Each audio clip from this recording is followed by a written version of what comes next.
ये है 100 वर्ष पुराना नर्मदा पुराण, जिसके दर्शन और स्पर्श सर्वर मात्र से सारे पाप ताप और संताप नष्ट हो जाते हैं। नर्मदा पुराण। अथ पश्चादधिकशततमोऽध्यायः। श्वेतवाराह तीर्थ महात्म्य वर्णनम्। श्रीमार्कण्डेयवाच ततो गच्छन् महाराज कुसुमेश्वरमुत्तमम्।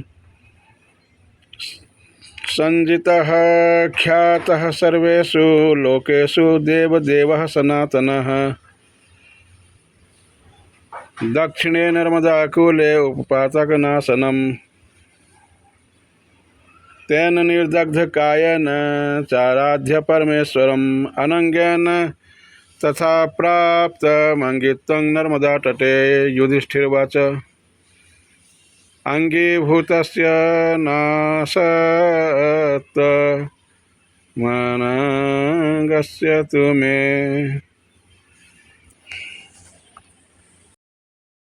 कोई तो कहते हैं कि कंस ने उनके सामने शर्त रख दिया था, नंद बाबा के सामने, कि 1,00,000 नील कमल लेकर आना है और भगवान की पूजा करने के लिए, भगवान सदाशिव की पूजा करने के लिए 1,00,000 नील कमल बुलाए थे। और कालिया नाग अपने 1,000 फन पर 100 कमल लेकर और तब कंस के दरबार में उपस्थित हुए थे।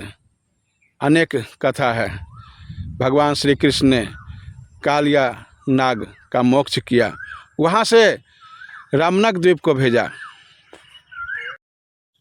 नौमीड्यते भ्रवपुषे तडिदम्बराय गुञ्जावतंस परिपीच्छल सन्मुखाय वन्यस्त्रजे कवलवेत्र विषान वेणो लक्ष्मण स्त्रिये मृदुपदे पशुपांग जाय।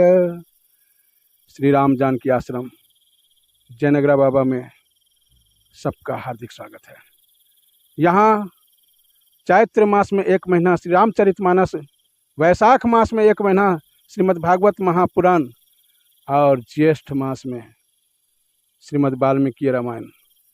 और आज भगवान श्री कृष्ण की बाल लीला का गायन किया गया है, आप भी श्रवण करिए। नौमिड्यते अभ्रवपुषे नर्मदा जब भगवान श्री निरंजनी सर्व दुख भंजनी बाल सुलभ लीला को देखकर ब्रह्मा जी को मोह हो जाता है, तो उन्होंने बछड़ा चुरा लिया, ग्वाल बालों को चुरा लिया।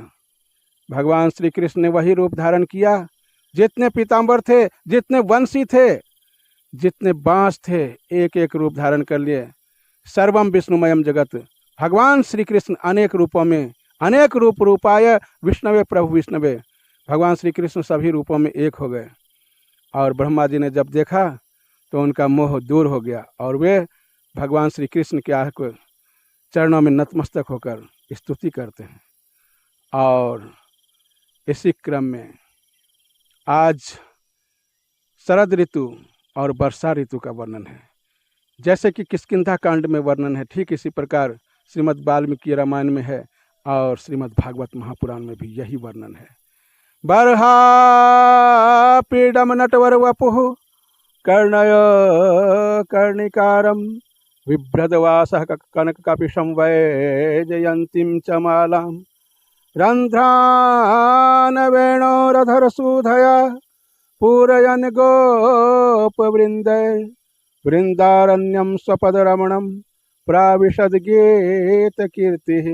ये श्रीमद् भागवत महापुराण के 10वें स्कंध का 21वां अध्याय का 6ठा श्लोक है। और इसके बाद शुरू होती है वेणु गीत, जिसका वर्णन हम इस वीडियो के अंत में करेंगे।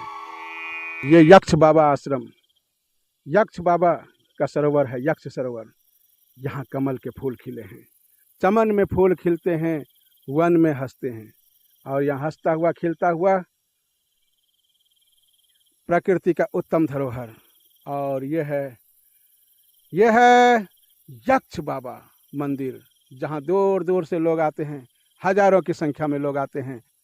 मनोकामना पूरी करके चले जाते हैं, चले जाते हैं। वट वृक्ष और पीपल का एक साथ त्रिवेणी संगम। और ये है राइटर बाबा का आश्रम।